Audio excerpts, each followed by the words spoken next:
Em nosso Senhor Jesus Cristo. Hoje a igreja celebra a festa de dois santos mártires, um papa e um bispo.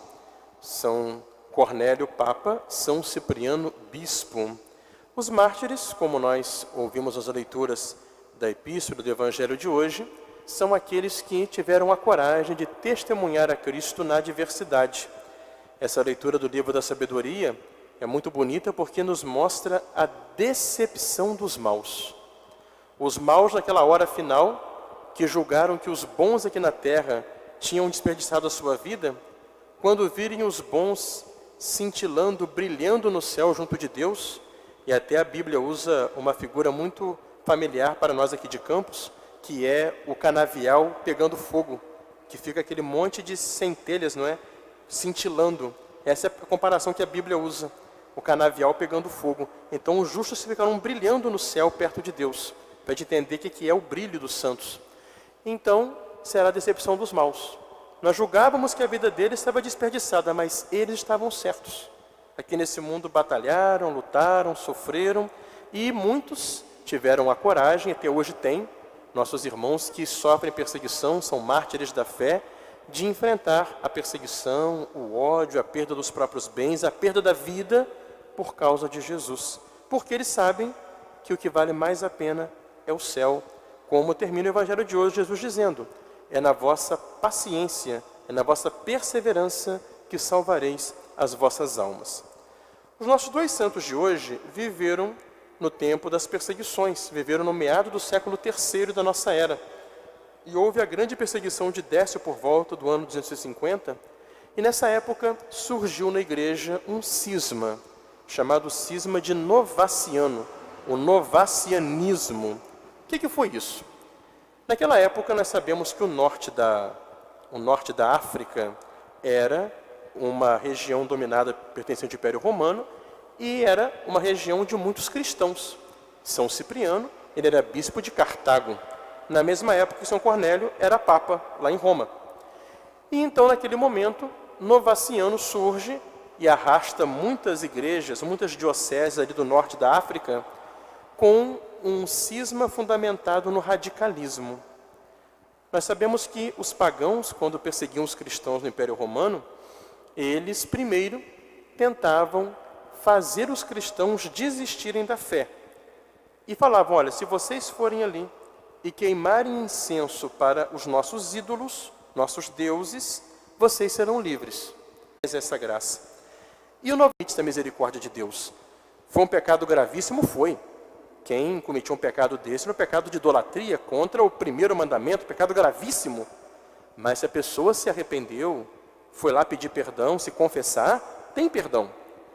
E nessa época, não é que o Papa falou isso, São Cipriano teve que batalhar muito lá no norte da África, em Cartago, para defender, não é, a posição da igreja. E o Papa e São Cipriano, os dois, trocaram muitas cartas sobre esse assunto, os dois batalhando para mostrar que não existe pecado que Deus não perdoe se existe arrependimento da parte do pecador.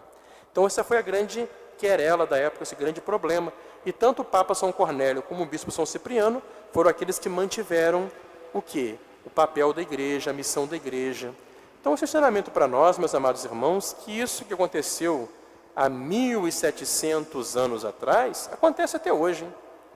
Tem muita gente que vai para a internet aí, se julga super católico, aí começa a meter o pau no Papa, falar mal do bispo, falar mal de padre, falar mal do outro católico, falar mal do vizinho, falar mal de todo mundo, porque ele se julga iluminado e ele se julga, se arvora na condição de analisar aquilo que vem dos documentos da igreja, ele se acha o tal, ele se acha mais católico que os outros e começa a criticar todo mundo.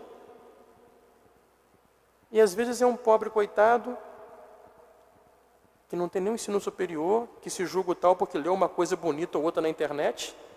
Espera aí, a igreja tem toda uma doutrina. A coisa é muito séria. E vocês veem que naquela época foi uma divisão na igreja. E hoje nós temos, infelizmente, divisões na igreja hoje de pessoas radicais que se separam da igreja, se julgando mais católicos que a igreja, por radicalismos, de um lado, de outro. Isso é muito ruim. Por isso que o que nos dá segurança sempre aquilo que nos vem da Santa Igreja. Então, nessa época desse radicalismo de Novaciano, que fez esse cisma terrível, lá no século III da nossa era, o Papa se posicionou firme, porque Jesus deixou o poder na Igreja. Falou para São Pedro e para os apóstolos, tudo que ligares na terra será ligado no céu. Jesus não deixou limites, não. E tudo que desligares na terra será desligado no céu. É o poder das chaves que a Igreja tem de abrir e fechar o céu, através dos sacramentos, do batismo, da confissão, não é? Os sacramentos que nos perdoam dos nossos pecados. Então a Igreja tem o que Jesus ensinou. Por isso, temos que ter sempre esse equilíbrio, evitar esses radicalismos que nos fazem mal, que nos colocam uns contra os outros, que não é o que Jesus deixou. E tanto o Papa São Cornélio como o Bispo São Cipriano foram mártires da fé. Quando veio a perseguição, eles enfrentaram, foram presos e morreram por Jesus Cristo. Esses dois grandes, um bispo e um papa da nossa Santa Igreja. Então vamos hoje pedir muito a esses dois santos que lutaram contra essa heresia fanática, radical, para nos ensinar que a ponderação, o equilíbrio que nos dá a fé, como nos transmite o magistério da Santa Igreja. Lembrando que Deus é Pai, Deus é misericordioso. O que Deus espera de nós é um arrependimento sincero e verdadeiro. Isso Deus espera de nós, não é? E não existe pecado que supere a misericórdia de Deus. Por quê? A misericórdia de Deus é infinita. Deus sempre está pronto a nos perdoar se estamos arrependidos e nos dar a oportunidade de perseverarmos no caminho da salvação. Em nome do Pai, do Filho e do Espírito Santo. Amém.